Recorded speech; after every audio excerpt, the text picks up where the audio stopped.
in addition to you talking about underworld characters that I was just I cackled when I was reading this book in Tahoe when I saw a chapter begin with the sports bettor Spanky. I was just, this is ridiculous. This book is written for me. This is insane that Spanky, the sports bettor who frequently gets kicked out of casinos while putting it all on video, is featured in this book. I loved the parts about sports betting for obvious reasons. I think you discussed something that's become a bit of a theme on my site. I think a lot of people believe that you just can't beat the house. You just can't do it. They know more. They're smarter. And what you did in the book is you actually explained what the house was, what's behind the curtain of one of these sports books.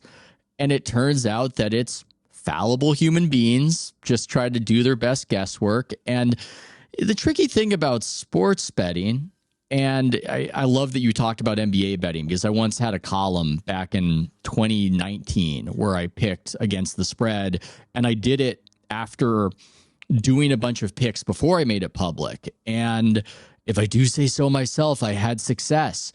But as you relay, I think I wrote this down about how people just assume that it's harder than what it is. Got him so prepared. Yes, the section is, you said people go, oh, it's so hard to beat Vegas. Those guys are sharp. No, it's really not so hard.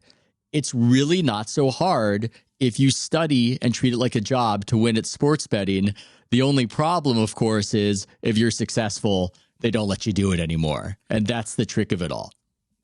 Yeah, I mean, beating NFL closing point spreads, totals, and money lines. And I know your audience is probably pretty sports betting aware, but I mean, the line just before kickoff, that is nearly impossible. Billy Walters, he's also in the book, maybe the best sports bettor in, kind of modern history, can do it, but very, very few people can. And you can't just take like a model off the shelf and outfox the 4.5% cut that the house takes. However, if you're betting lines early, when it's just some like nerd in a boiler room coming up with the numbers, or if you're choosing the best line between a number of different sites, like getting half a point, meaning that you get a line at, -4.5 instead of -5 or whatnot, like that actually is enough to, in basketball or football, to eat up most of the house's edge. So if you can find that half a point, you don't have that much further to go from slightly losing to slightly winning. And the fact that you have literally, you go to like open up whatever the Yankees are playing out of the Angels tonight. There are literally 200 or 300 bets that you can make on that game, I'm sure, at FanDuel or DraftKings, home run props for Anthony Volpe or whatever else, right? And so to find like one of thousands of bets between dozens of sites that you can make, and these lines fluctuate throughout the day, like that's not that hard if you can bet freely at will. Of course, what happens is that if you're any good, then they'll limit how much you can bet. I mean, I've been limited by DraftKings, by less so by FanDuel, severely by MGM, severely by Resorts World Bet, severely by WinBet. So credit to Caesars, by the way, for not having limited me yet. Them and I guess Bet Rivers are the ones where I can actually still bet full limits. But yeah, it's kind of a rigged game where if you're any good, then they kind of take your ability away to bet. And of course, like, that only solves half the problem, because I can, of course, not that I'd ever do this, but of course, let's say there's a guy in my poker game who is a degenerate sports bettor who has very large limits, but we're friendly, right? And I say, you know what? I really like the Mavericks tonight, -4. Can you put $10,000 on that? And then we'll go 50-50 on it.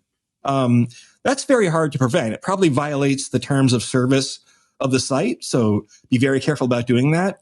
And again, you don't want to get in any court situation involving gambling, because the typical judge and jury is A, not going to understand much of it, and B, not going to be very sympathetic to somebody who's like, seen as a sports bettor. They'll confuse being a bookmaker, which is illegal in most states, with just betting.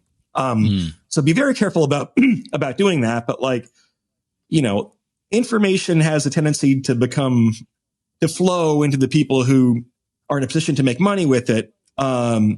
And, having these different limits where one guy can bet $1 million on a game and one guy can only bet $10 seems like not a very sustainable, robust kind of long-term business model. And this whole thing about inside information, right? I was at the Las Vegas Summer League, I guess last year. So 2023, I'm often out there for July is the World Series of Poker plus Summer League. So in non-election years, especially, I'm out there quite a bit. And I see there's some team executive 2 rows in front of me at some Summer League game. And I see some giant text. Oh, OG Anunoby is going to be traded to the Knicks. Which was premature because this is summer and he wasn't traded until I forget when it was exactly, mid-year, December or whatever it was. But like, that's pretty valuable information potentially, right? And, when you're allowing people to bet on things like who the draft pick will be, I mean, or even who the vice president will be, I suppose, right? If you have inside knowledge, by the way, that Tim Walz pick, prediction markets were on that thing early. There was a big shift. About 15 minutes this morning before he was chosen, someone read some flight tracker number or someone had some type of tip and yeah, the information has a tendency when it can make people money, then information tends to flow to the people that learn how to make money with it. I'm the sort of sucker who is going, maybe I want to get Bashir at 1 cent. Maybe there could be some sort of change of heart when it's difficult to make the decision and I could make a lot of that money back. I'm curious because you talked about your process of being an NBA bettor.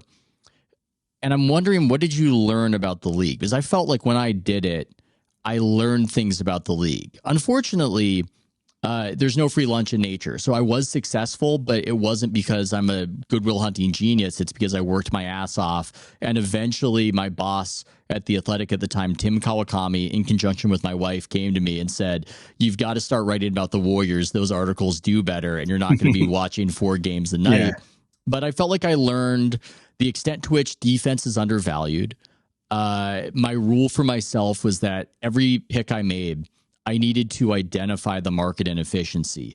I wasn't always correct about it, but it was a way to keep me honest and get me out of that whole, I'm feeling this team. I had to articulate it. And there were other aspects too, where I felt as though the centers had a kind of a rock, paper, scissors against one another, where certain centers dominated others. And that was an important factor. And they quit earlier. It's the stereotype. They're a little less competitive than the smaller guys. What did you learn about basketball from making these picks that maybe the public or the casual fans might not know? This might not be surprising, but how much of a grind the regular season is. I was mostly betting based on, it's some combination of shopping for the best lines, which you always have to do in sports betting. Plus I have a model, plus just being a huge NBA nerd and having opinions of my own.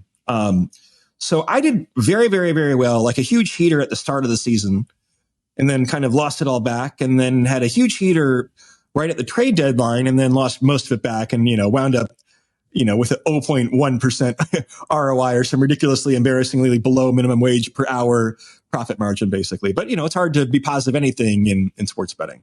But like the reason it did well in those times is because that's when you gained a more advantage from having accurate player valuations, because all the players were changing teams, right? And that's something which the models are good at.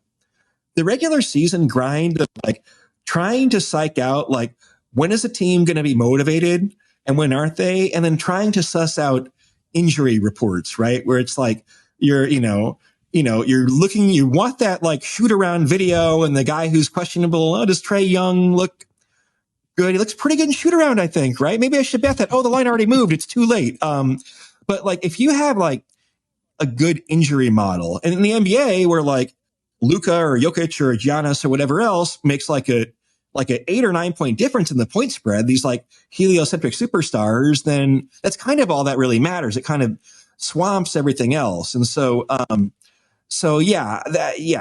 like Spanky, who we talked about before, has like 3 guys who just look at injury data for him, and they decode different tweets, and they understand how, Joel Embiid will always be listed as questionable by Daryl Morey for every game in a row under certain circumstances. And when will he play and when won't he? And there's politics with the league and the 2 all-star sitting thing and everything like that. How much of a grind that was, and then how different the playoffs are, where the playoffs are, the playoffs, I think, are much harder to use with any type of model because it's, experience matters a lot more in the playoffs than people realize. But yeah, just, pouring through injury report after injury report and trying to decontextualize different tweets from different beat reporters was not a very pleasant experience.